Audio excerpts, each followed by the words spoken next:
Edinburgh Castle is one of the oldest fortified places in Europe. With a long rich history as a royal residence, military garrison, prison and fortress, it is alive with many exciting tales. When you climb Castle Hill, you will walk in the footsteps of soldiers, kings and queens, and even the odd pirate or two. Though parts of it remain in military use, the castle is now a world-famous visitor attraction. It's also an iconic part of the old and new towns of Edinburgh World Heritage Site.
Ships in the Firth of Forth once set their maritime clocks by the 1 o'clock gun.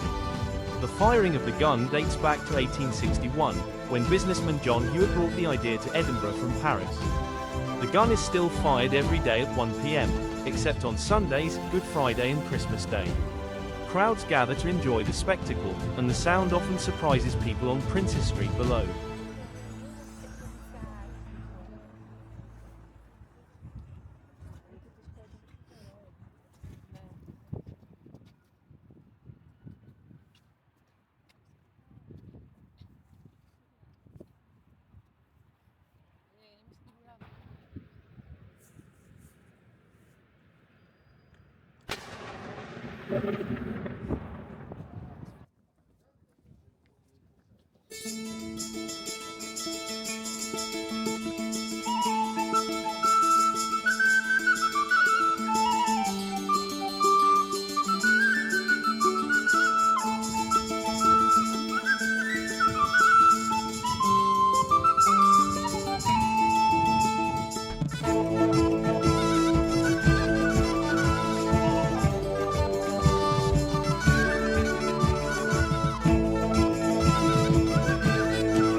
Ze zullen moeten toegeven dat wij met Amerikanen de overmacht hebben. Het is nu nog slechts een kwestie van tijd. Nou, vooruit. Een spelletje kaart, terwijl we daarop wachten. Wel, haal het pak maar tevoorschijn. Wat hebt gij? Tabak. Zeker, een beetje. Genoeg wel.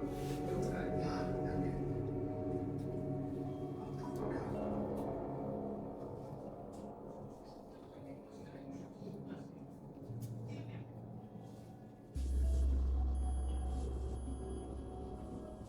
Step back into the late 1700s, and the air in Edinburgh Castle smells of salt, sweat and damp stone.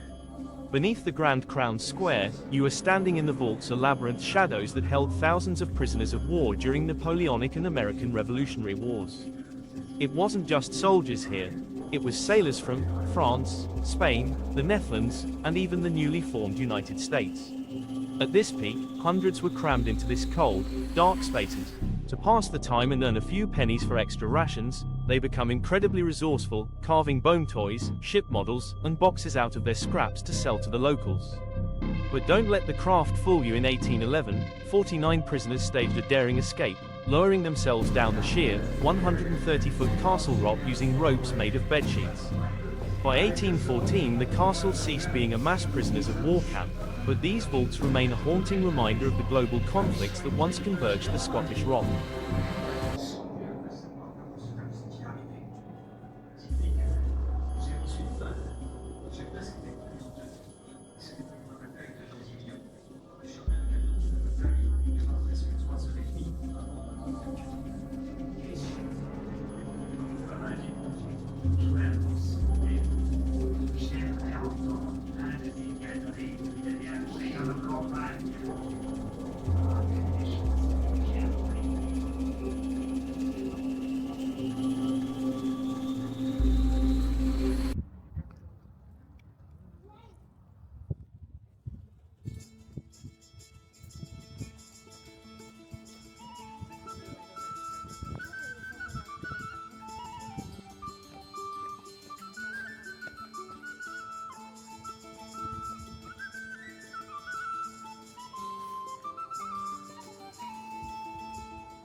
Welcome to the Royal Mile, the historic heart of Edinburgh's Old Town. This iconic thoroughfare connects two of Scotland's most significant sites, the prehistoric fortress of Edinburgh Castle at the top and the Palace of Holyrood House at the bottom. Interestingly, it isn't exactly a standard mile.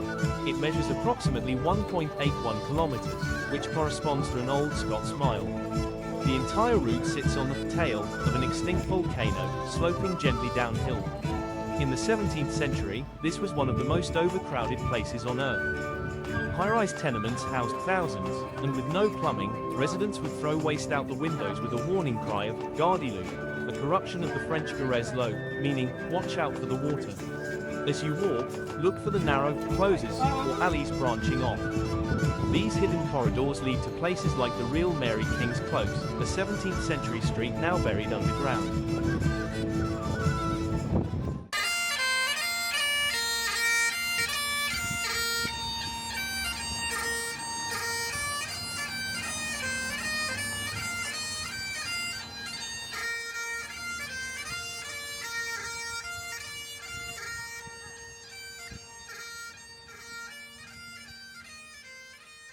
High above Edinburgh's Royal Mile, a crown of stone pierces the skyline.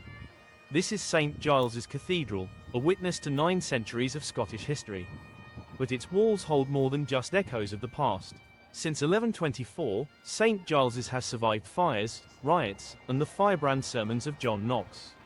It's where kings were crowned and where the Scottish Reformation caught fire.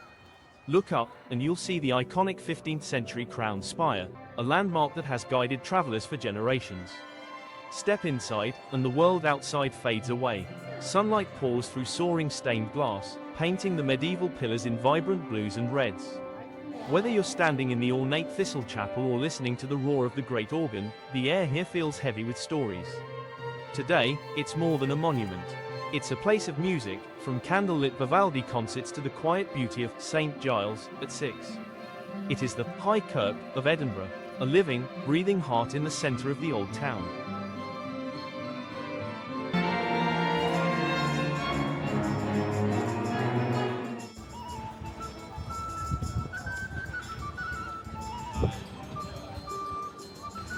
The term close literally means just that, close. Back in the medieval period, these were private access paths to residences and shops deeper off the main street. At night, they were literally closed and locked with large gates for security, making them some of the world's first gated communities.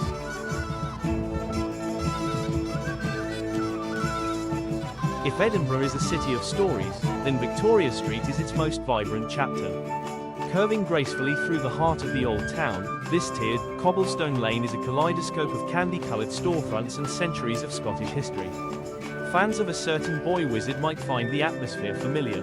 With its stacked architecture and quirky independent boutiques, it's widely believed that these very stones inspired J.K. Rowling's Diagon Alley. Built in the 1830s to replace the steep, medieval West Bow, architect Thomas Hamilton designed this sweeping curve in an Old Flemish style.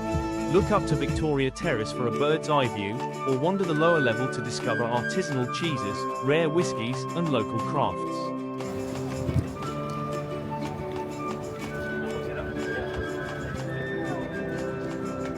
The Royal Mile isn't just a street, it's the backbone of Edinburgh. You've explored the hidden closes, heard the echoes of the Reformation, and felt the pulse of the old town. Whether it was the bagpipes in the air or the scotch in your glass, these cobblestones leave a mark on everyone who treads them. The mile may end here, but your Scottish adventure is just beginning. Thanks for exploring with us. Until next time, haste ye back.